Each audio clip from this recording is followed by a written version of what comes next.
we're going to find the formula for this sum. 1 plus 3 plus 5 plus 7 plus 9 plus ... plus n. Okay, so let's look at an example. 1 plus 3 plus 5 plus 7 plus 9 plus 11. Okay, so 11 plus 1 is 9 plus 3, which is 7 plus 5. Okay, so then this would be 3 times 12, right? Hopefully you understand this. And this is the first step to finding the formula. The property we saw before holds for all of these sums, right? The first term plus the last term is the second term plus the second last term, and so on and so forth, okay?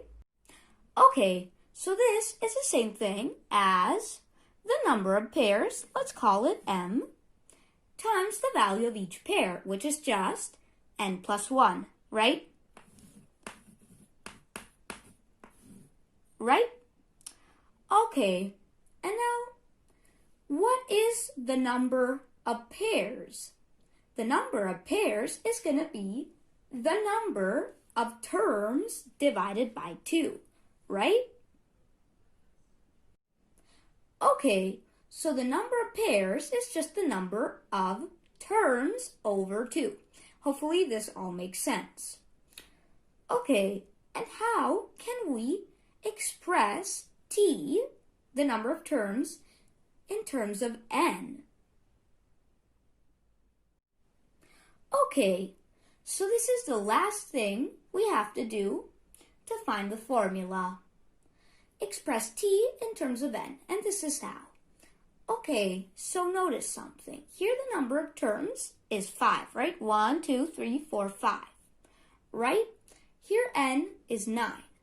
But look at what happens if we do 9 plus 1, and then we divide by 2, we get 5, which is the number of terms, right?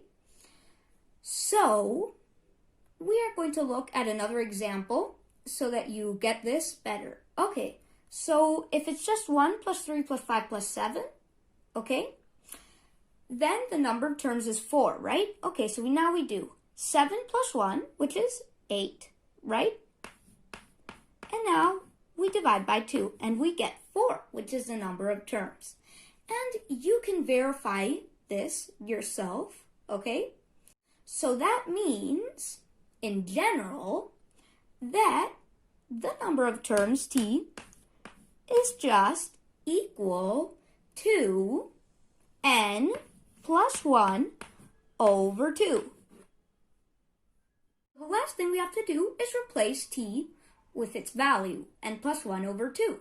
And here we've already replaced it. So now we have our formula.